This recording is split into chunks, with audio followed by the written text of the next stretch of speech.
Hey everybody, sorry I'm running a little bit late, but I'll let you in on it when everybody gets here. Whew. It's been a busy morning. Hey Sheila. Has anybody else gotten in here that I haven't seen yet? Liz. Brooke. Danelle. Joanne. Get on in here. I have my water. In fact, I probably should have filled it up before I came in here. I have my water. And I woke up with scratchy throat this morning. That's what happens when I leave my house. I went to Asheville yesterday with Justin and must have had some drainage. I think my glands are a little bit swollen. Anyway, guess what today is? Do it now principle kicks in, and I got my vitamin C here. And I'm putting like 5 scoops in this quart of water, and I'm drinking several of them today. Vitamin C cures all as far as I'm concerned, and if you don't know about vitamin C, read a book. Patty, what's the name of that book? What is the name of that book?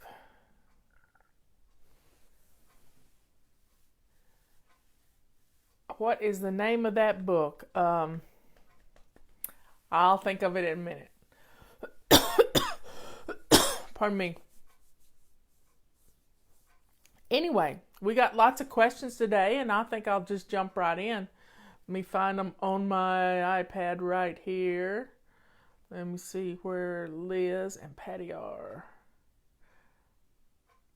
There we go. Okay. Somebody wants to know, I don't know who it is, any advice on baby stepping outdoor chores?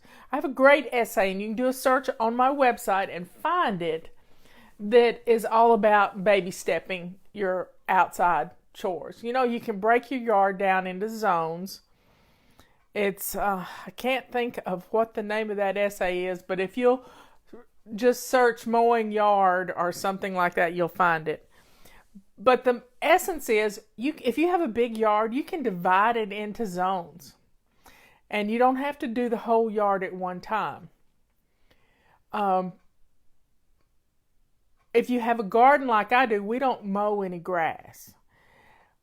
I have to deadhead flowers and do all kinds of things like that. She says, mow, weed, deadhead, wash windows. Well, washing windows I do as part of our zones in the house.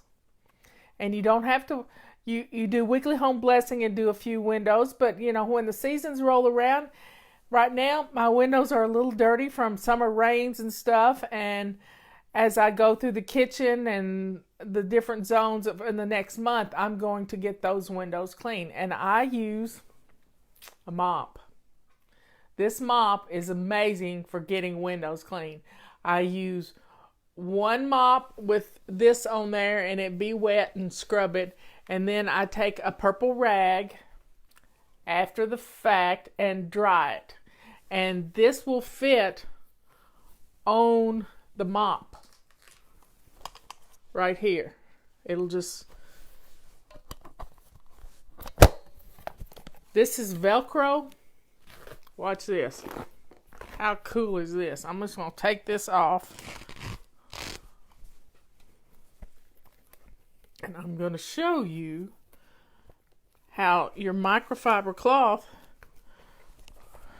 will just...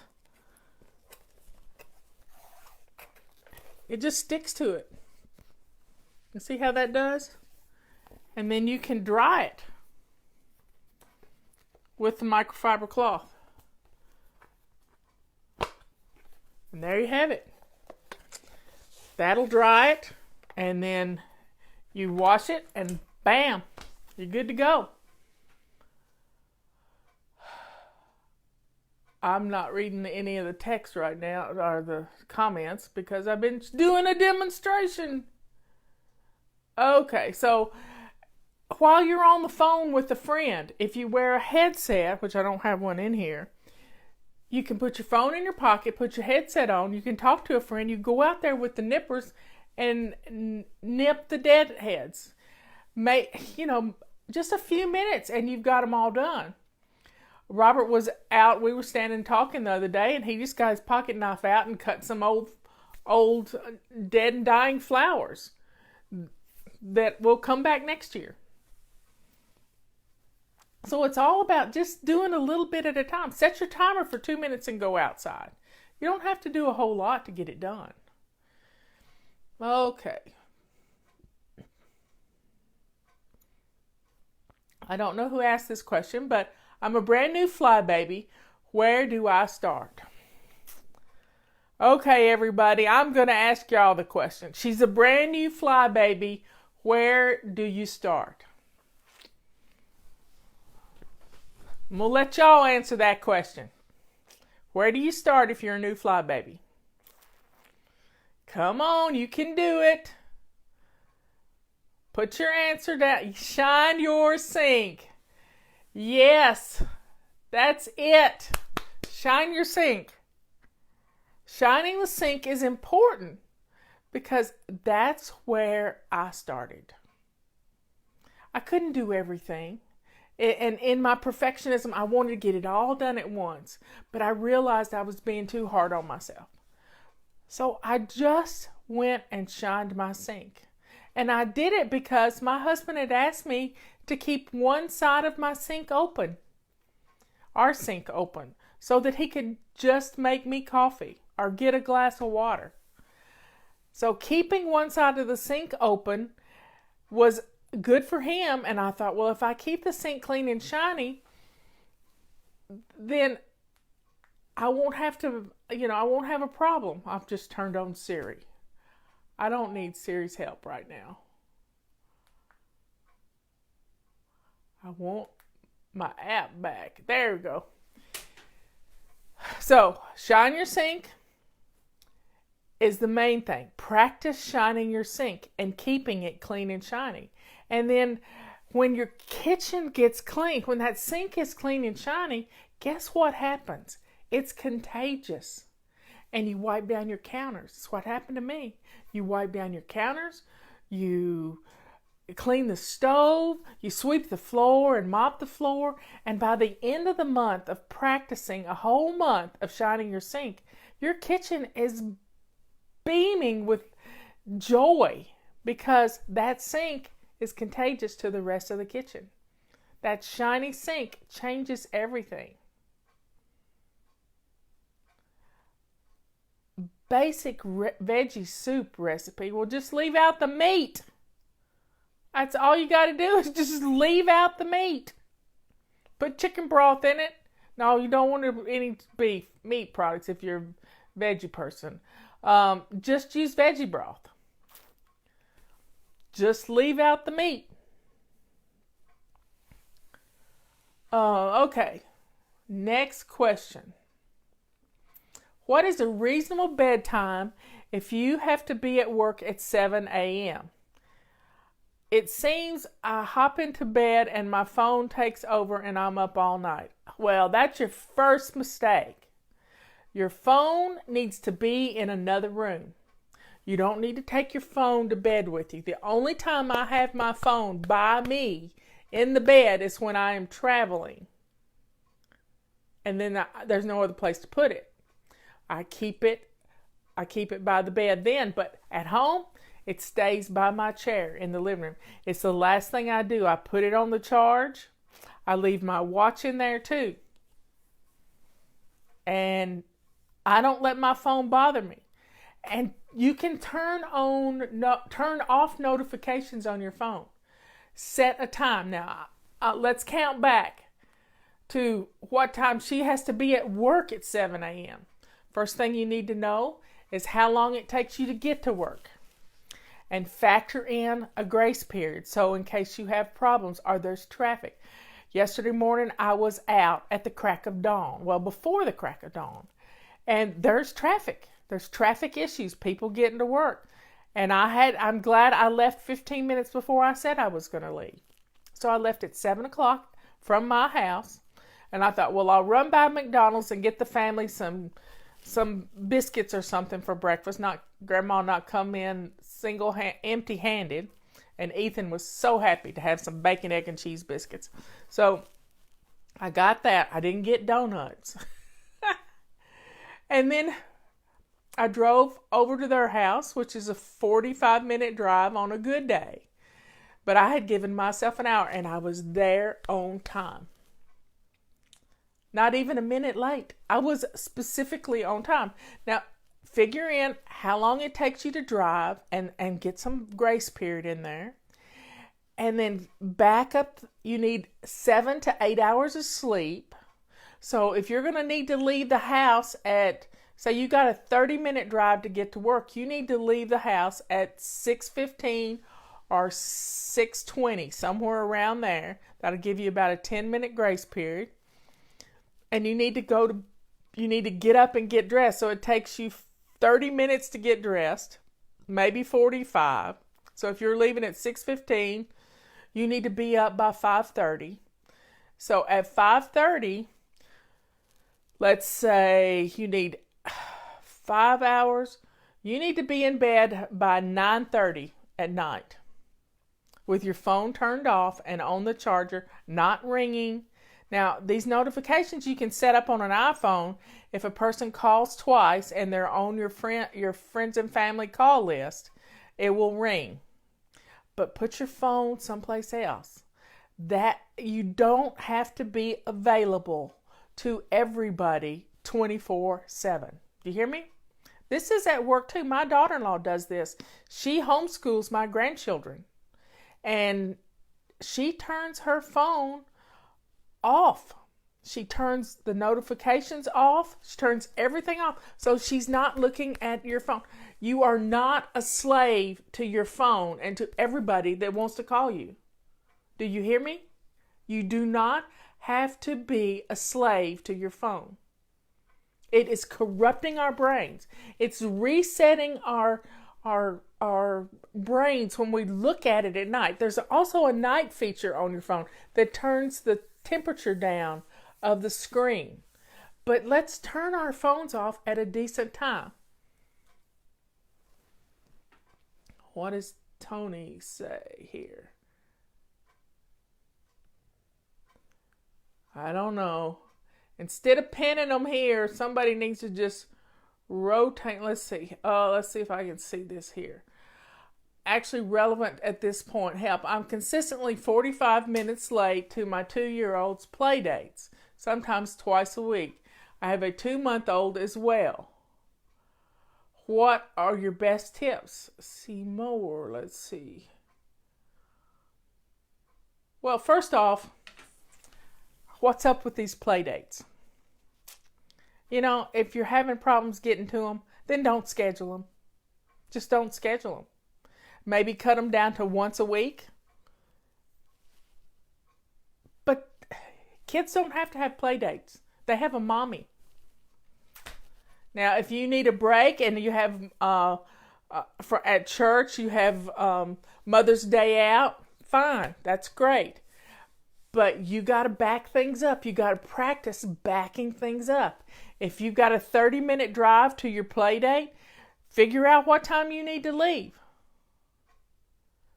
Somebody's asking me what my phone number is. Why do you think I would give you my phone number?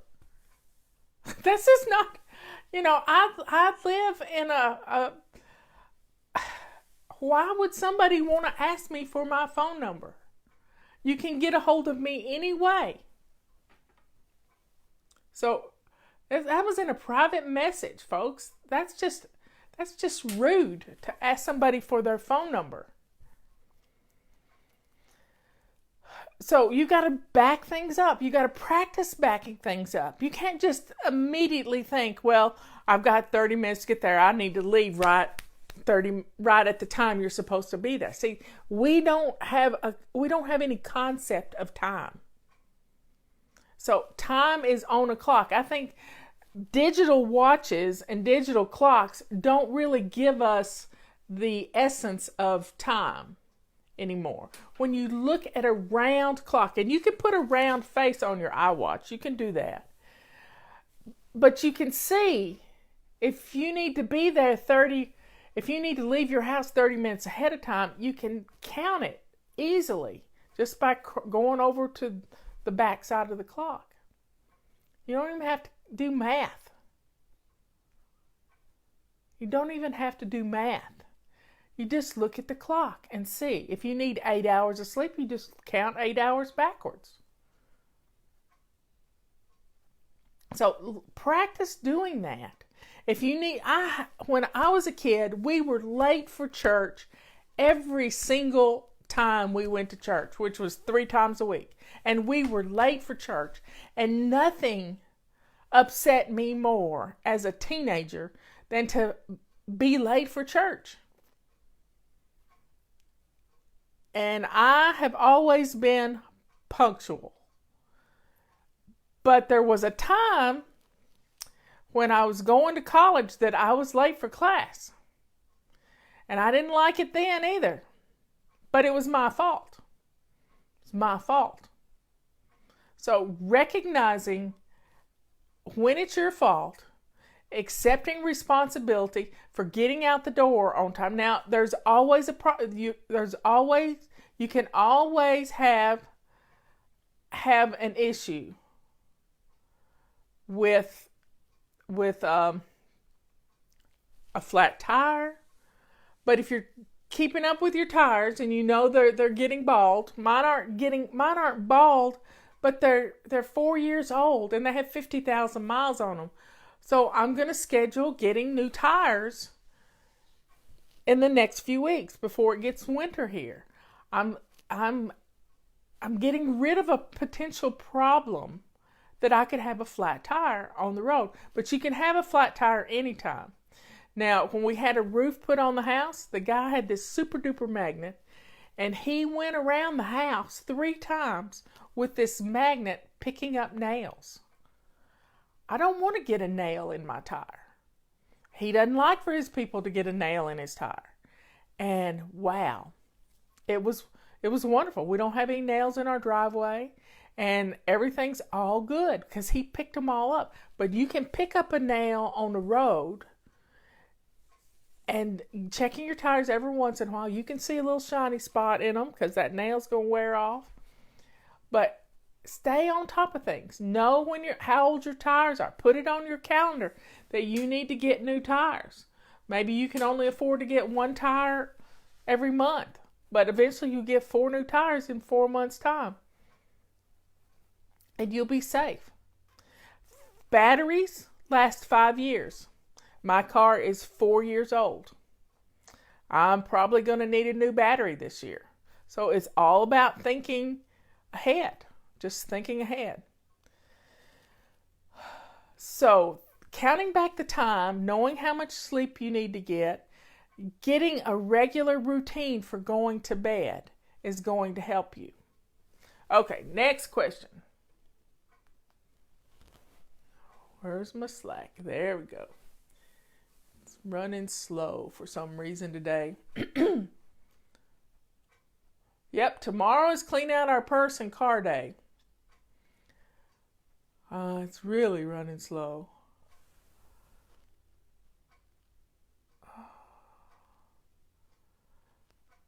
Let me see what's next. Reasonable bedtime. We did that one. Do you have any tips for meal planning with pleasing everyone?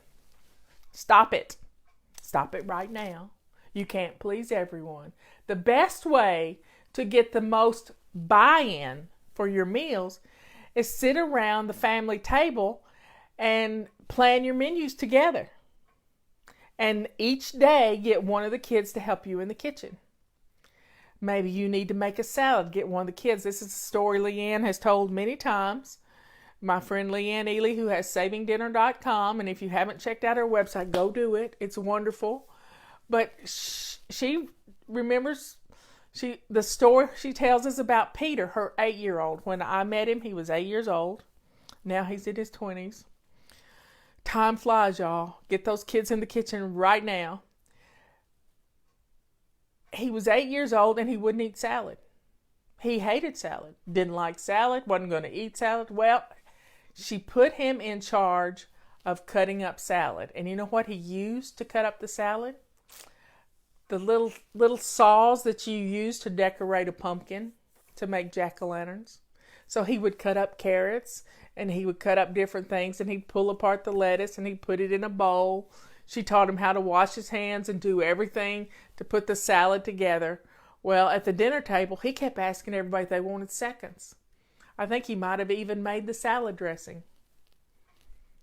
So you see, getting your kids involved gets them to buy in. Maybe they want to cook hot dogs one night. Think about it. Get them involved in your menu planning. Help them to learn how to get some little gloves for their hands and they can pat out hamburgers. I don't really like children to touch meat and stuff like that because you never know where their hands are going to go, and we don't want to get E. coli. But if you've got some rubber gloves for them, yeah, that's fine. So think about and they can form hamburger patties in a Ziploc bag. You can put hamburger meat in a Ziploc bag and they can form the hamburger patties in the Ziploc bag, which should be fun. They can make meatballs in a Ziploc bag without having to touch it, you know? And I heard on the news last night that there was some chicken that had a form of that was resistant. The E. coli in it, or whatever it was that makes you sick, it was resistant to antibiotics. So don't let your kids touch meat. There's lots of things they can do in a kitchen besides touch meat. They can stir things around in a skillet. You get them up safely in a chair, and there's a product out that's like a little stand, little perch for kids to play.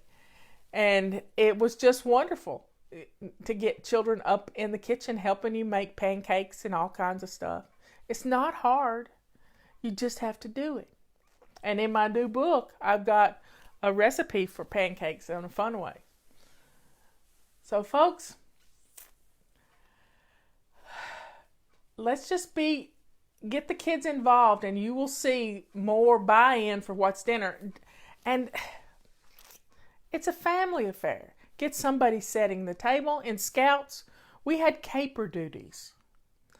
People set the table, people put food on the table, people cleaned off the table, people scraped the plates, people washed dishes. Each person had a different job. And you can put the little jobs in a little jar. Maybe put them on some little tiles and everybody put the different jobs. You know, somebody's going to be mama's helper. Somebody's going to be sweeping the floor. Somebody's going to be taking the trash out.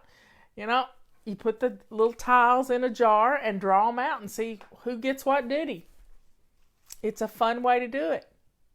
Or put it under their plate and they pick up their plate and they can see what they get to do that day. So make it fun and they'll help you. They'll really enjoy it. Okay, next question. Let's see.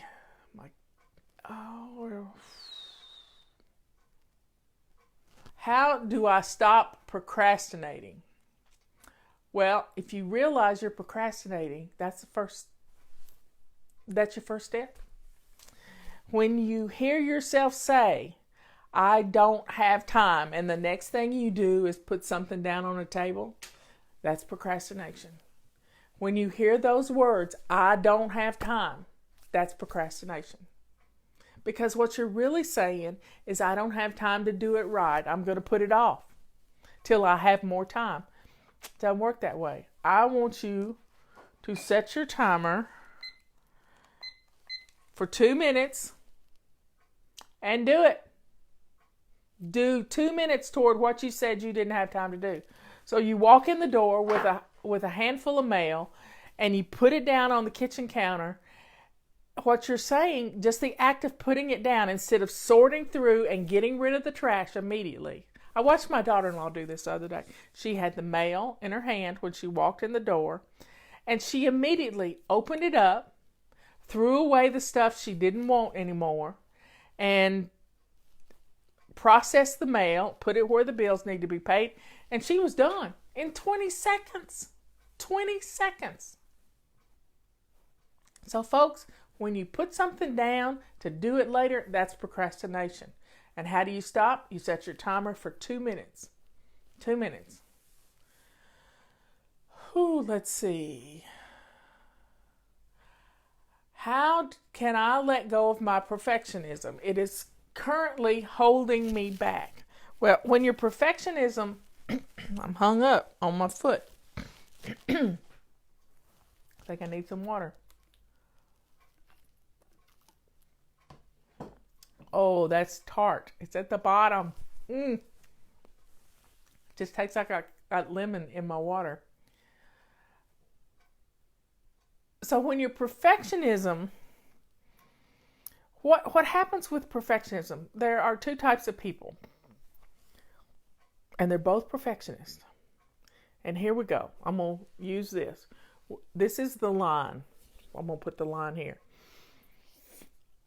A born organized person is a perfectionist, and they go up to the line. See, here's our perfectionism line. The sidetracked person, they get up to the line and they say, well, I can't do that. And so they back away from the line. That's your procrastination. Next thing, the born organized person, their perfectionism pushes them over the line to keep doing it. So instead of just cleaning the shower with a purple rag, they've got to take a toothbrush to clean every groove in the tile and get it perfect. Spend all day, and then 6 o'clock rolls around and they're worn out. And what have they got to show for it? A perfect shower.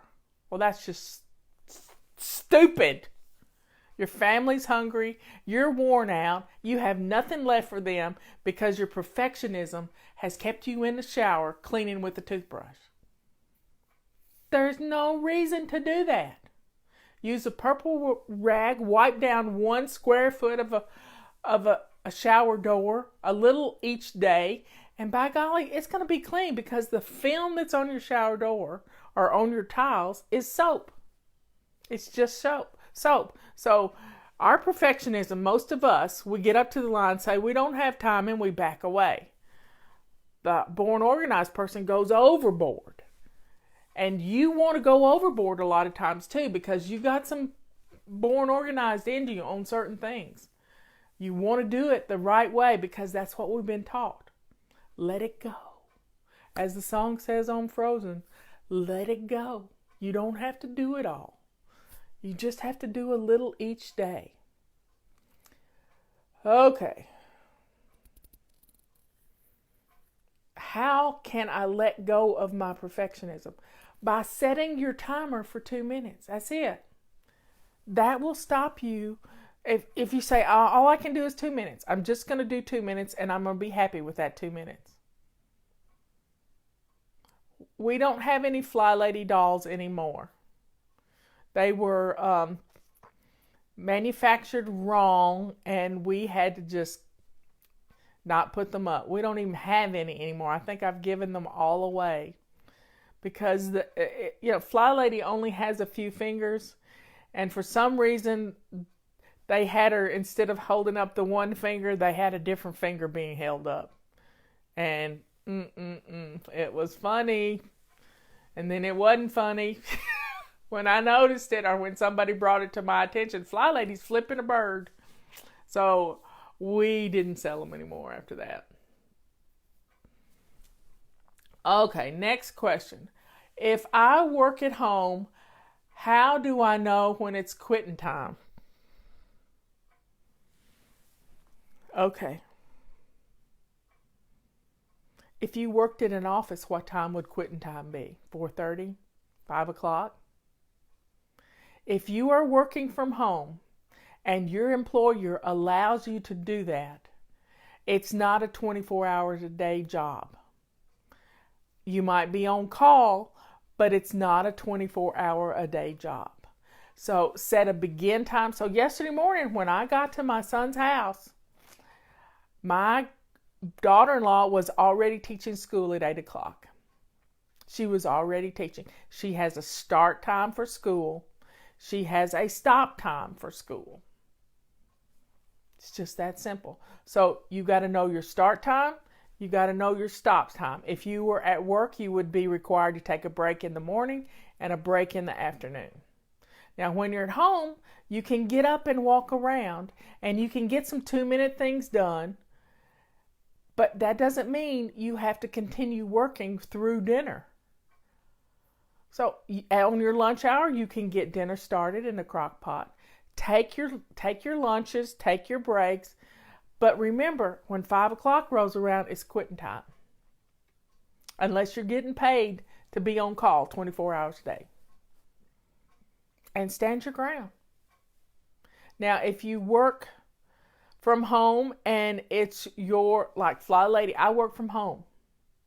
And some days I can't get anything done during the day for answering the phone and doing interviews. Did you see the interview yesterday that became live on Oprah.com?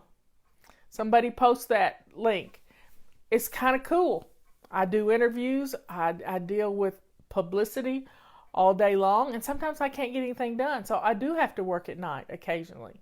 Yesterday I was gone most of the day, and it was difficult for me to get, I didn't get anything done, but I had to work because Fly Lady is who I am and what I do. Okay, next question. What do you recommend using on the bottom track of a sliding shower door to keep it clean and dry? Well, you can't keep it dry. But if you keep a rubber scrubber in your shower, you can scrub that thing with this. Also, you can use your purple rag in your hand to get in there and get that out. The main thing is it's got to have some weep holes so it drains. And that way it won't get scummy. Most of them have weep holes, and if they're stopped up, get a little piece of, what's that stuff called? Weed eater plastic twine, and just poke in there and clean that out. And you may need to spray it or flush it out with water to get that stuff out. But use your rubber scrubber on it because it's got little pointy things here. And it'll get down in there and clean it right well. And it'll do a good job. You can't keep it dry because it's a shower. But you can keep it draining. And make it easy.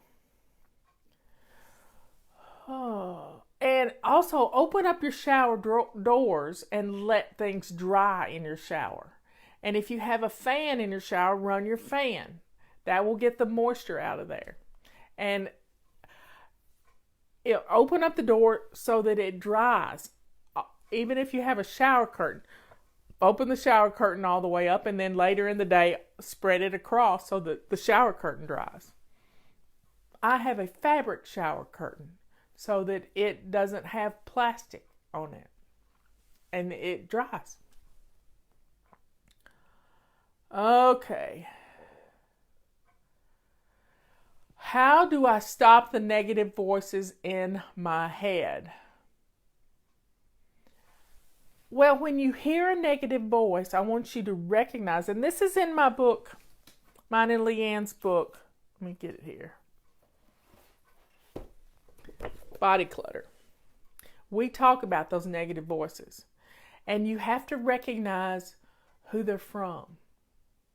You know, once upon a time, somebody said those negative words to you. You recognize who they're from, and when you hear them, I learned this from Rita Davenport.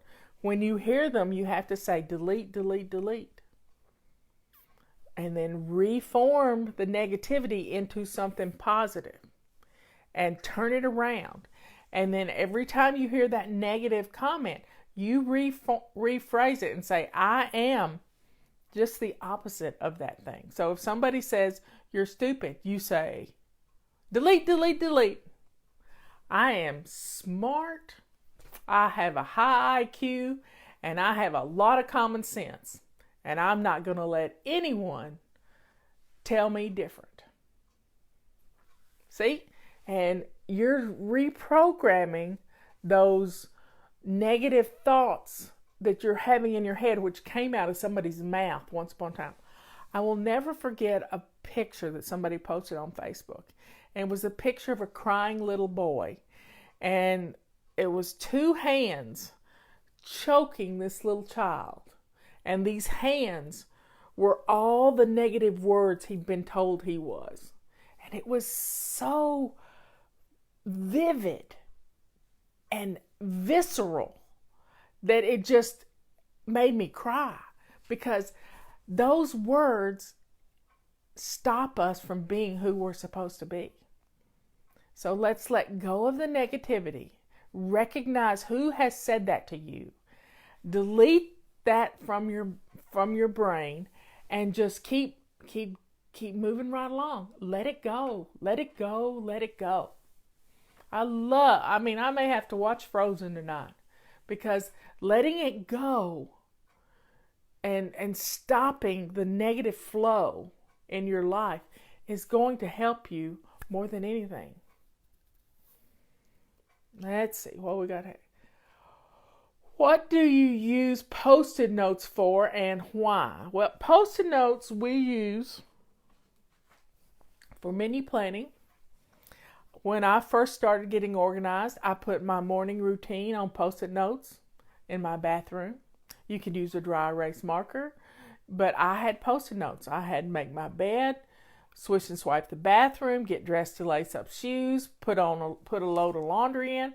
My before bed routine was on the other side of the mirror. And when we remodeled in 2000, Justin said, "Mom, what am I supposed to do? I wish I'd saved them all," because I had all these Post-it notes on our bathroom mirror. Now, another thing we use Post-it notes for is menu planning, because they fit nicely. Let me show you how nice they fit. They fit nicely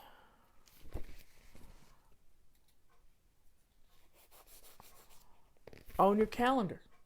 Just the little ones fit nicely, and just cut off the bottom part and only keep the sticky part and put your menu list on that top part, and it'll fit right on your calendar. Okay, let's see what else we got. Post-it notes remind us. Now, the other day I moved my hand soap dispenser from one side of my bathroom sink to the other side.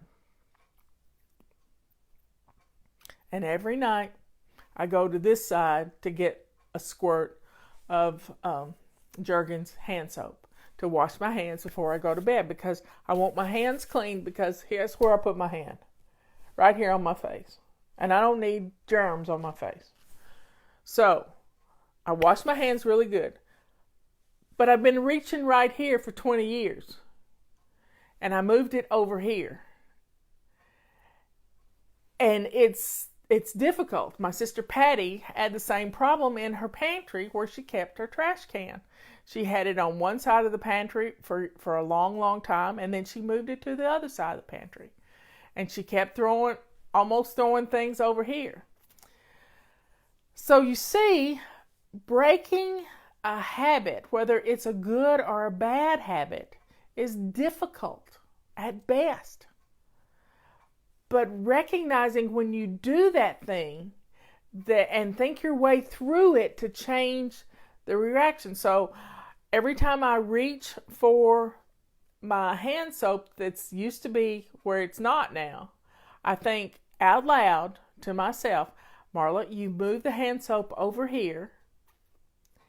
And I say it out loud. I moved it. And so now I'm beginning to think before I do. Because see, it's muscle memory reaching right here to get hand soap when it's really over here. So I'm reaching for it, and I'm recognizing what I'm about to do. And eventually you start changing. You change the habit. You change the habit. When you hear the negative voice, recognize, I know that's from Mother. And I'm not going to allow Mother to talk to me that way anymore. She's been in the grave for almost 20 years. I don't have to allow her to talk to me that way any longer. She's gone. And so I'm going to change that negative voice to a positive voice that's from me. Now, if you can't come up with a positive affirmation from yourself, let it be from Fly Lady. I will help you change your negative voice to something positive until you can learn to love yourself. That's what flying's all about, is learning to love yourself and only doing the things that you love. Now, we all still need to clean a toilet, and we all still somebody wants to know why I moved the soap. Because it was too cluttered on one side of my sink. And I didn't like the way it felt. So I wanted balance. Yeah, it was probably my perfectionism. But I like the way it looks. I have a little fish dispenser. And so I had 2 fish on one side and no fish on the other. Now I have a fish basket and my little fish dispenser. And I have a fish carafe that holds my Listerine, and then I have a little fish bowl. So it's balanced, 2 and 2. That's why I moved it. Okay, let's see if I got another question here. Got to press home.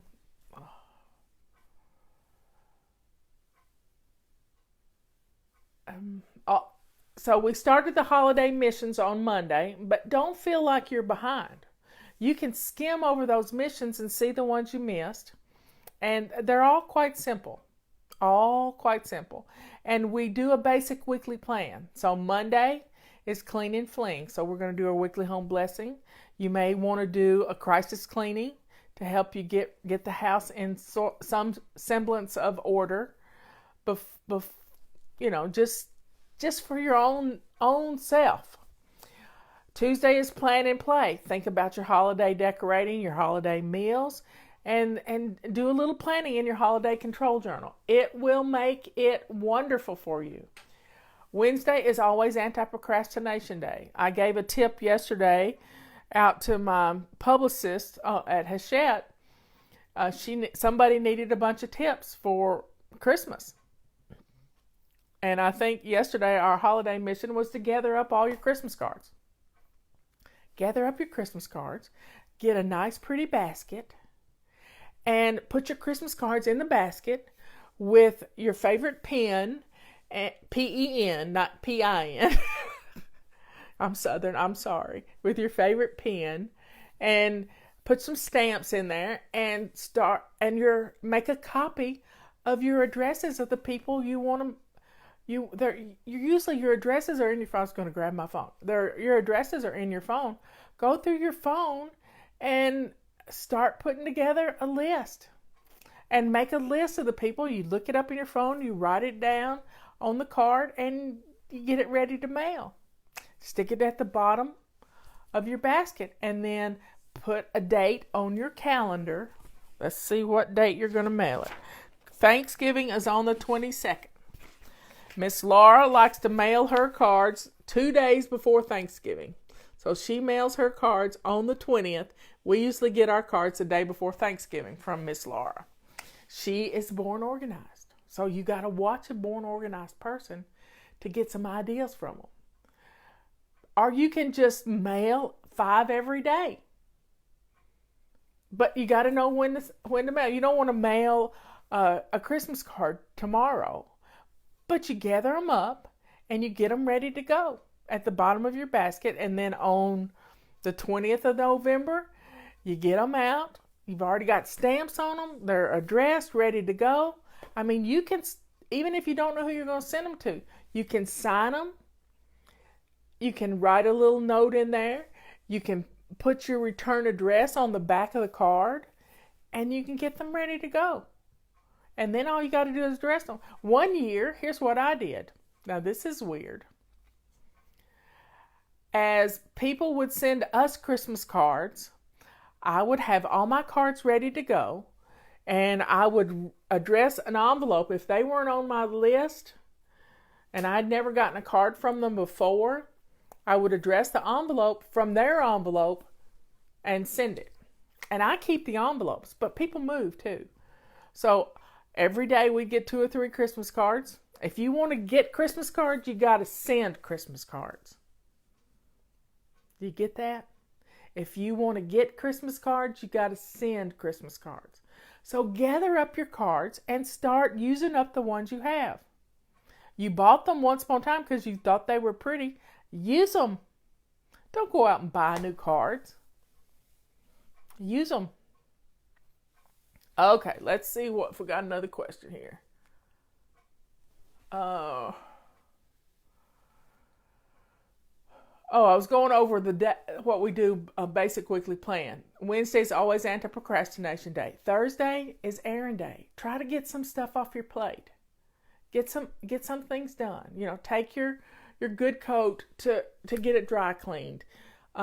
Think about your Christmas pictures and go get them printed. If you have a great picture from somewhere that you want to do, go get them printed. Send them to CVS or Walmart or wherever you send pictures. Get your Christmas cards done up.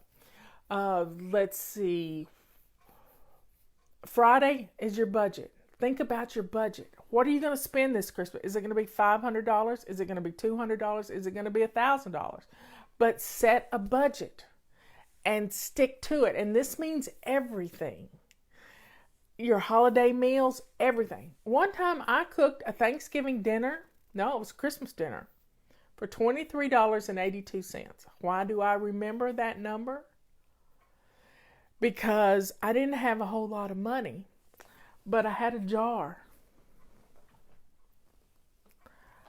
I had a jar of money that I had collected change for a whole year. And I emptied it out and counted it, and I had $23.82.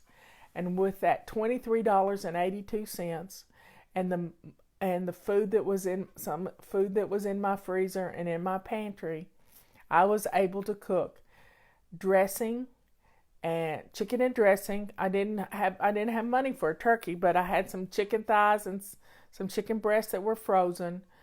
I was able to make mashed potatoes, sweet potatoes, a sweet potato casserole from real sweet potatoes because they were cheap. You can get them at the farmer's market for hardly anything. I was able to make green beans out of a can. Nevertheless, I couldn't even buy frozen ones. I just had to buy some out of a can and cook them the way my grandmother taught me how to cook them. And you can make do. I cooked a whole Christmas dinner for $23.82. And it wasn't spectacular, but it wasn't crap either. It was wonderful. And pacing yourself and loving yourself enough not to go into debt for these things is really loving yourself.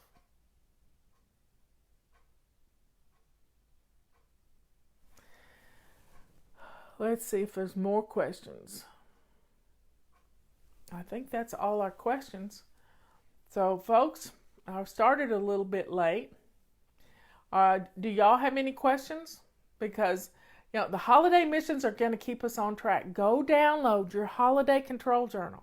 It is going to change your life. How did your grandmother cook green beans? She cooked them till there wasn't a drop of liquid in them. And she put hog's jowl in them, but I use bacon. And here's what I use frozen green beans. I like the long ones. If you use fresh one, that's fine. I just tip the ends off. But the frozen green beans are always good. And I put... You're going to think this is really weird. But I always have a box of white wine. And this is cooking wine in our house. It's a little bit sweet. I don't drink it because I don't like it. But I use it for cooking. So I'll take a couple of cups of cooking wine, sweet box wine, and put in the frozen green beans with some cooked bacon. Sometimes you can put onions in there too, but I don't put a lot of onion. And I cook it, put the lid on it, and cook it for a little while. And then I cook it on medium until it's totally dry. And you just have these wonderful Green beans. What is a 27 fling boogie? Oh, that's funny. 27 fling boogie is a way we get rid of stuff. And I learned this from Susie Orman. She did something with 25 items. And I was also reading a book about feng shui at the same time, which said move 9 things and you get a different feeling of energy in your house. So being the perfectionist that I am, 9 times 3 is 27. So I put 2 things together, and that's how I came up with the 27th fling boogie. You run around your house with a declutter kit or with a grocery sack or a paper bag or a box and gather up 27 items to give away. 27 items that you don't want in your house anymore. And just sometimes you have to have a little clicker at the grocery store when you're taking inventory and you punch a button, but gather up 27 items to give away fast. Take it to the car immediately. And then you go through the house and you gather up 27 items to throw away. This can be 27 pieces of paper. It can be 27 pieces of trash. Just think about it. Just 27 items. And bam, you've gotten rid of 54 things in no time at all. And do it fast. Just do it really fast. And I did it 3 times a day. It's 54 things times 3. Think about it. 8. That's 162 things every day.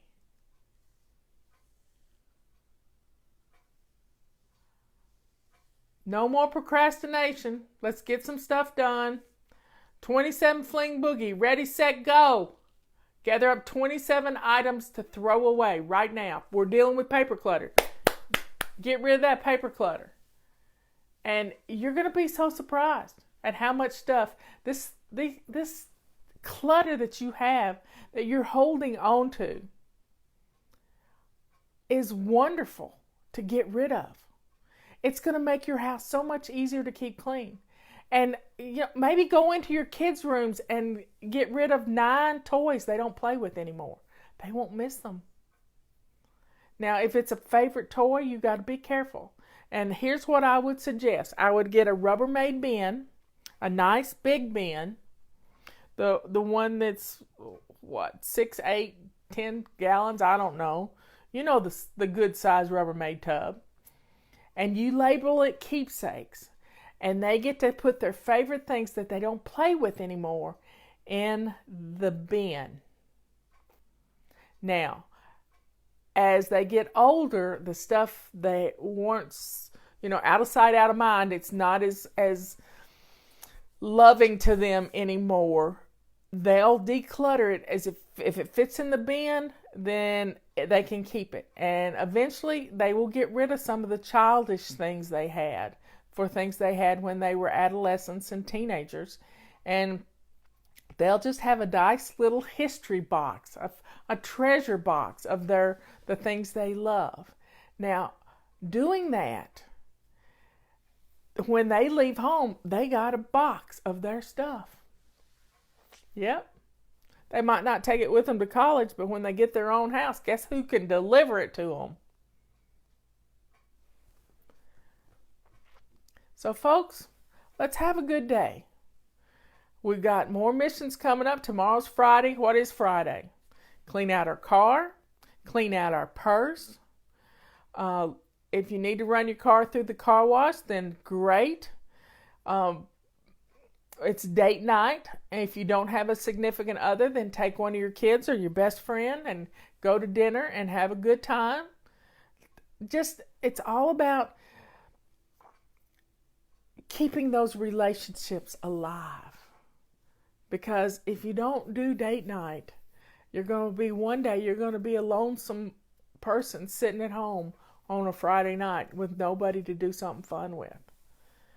And you don't have to spend a lot of money to have a date night. You could go to the park and walk around and have a picnic. You're going to eat anyway, so why not put it in a basket and go eat somewhere out in the park? If it's getting too cool, then invite somebody over to your house. So folks, let's think about tomorrow. Clean out your car, clean out your purse, date night. Let's enjoy the time we have with our friends and family, because one day, as one of my friends posted last night, she's an empty nester now. Her son and daughter are both in college, and it's just she and her husband. And so they had cooked dinner in the one pot, and they were having hors d'oeuvres, just she and her husband. And it's the life of an empty nester. You can embrace it at that point. They'll be home at Thanksgiving. The kids will be home at Christmas. And then they go back to school. And eventually they'll have their own life. And you get to be a grandma, which is wonderful. So folks, enjoy this time you've got with your kids. Get them involved in your kitchens. And get them involved in the cooking. Teach them the recipes that are priceless to you. Teach them these things. And it's going to be good, because you're passing down those things to your family. I love you all. I will talk to you tomorrow. And we can do this. We really can. These holiday missions are going to help you. Go download your holiday control journal. It's going to change your life. Just think about it. See you later. And I'm going to go vote probably tomorrow when I get my truck back. My son's got my truck. So I'm ready to vote. I've been studying different things. We've got some amendments on our ballot this year. I think there's 6 of them. I'm going to study those amendments. Robert doesn't like amendments. He doesn't like the state constitution being changed, so I understand that. But there are some things I might like to have changed. So have a good day. I will talk to you later.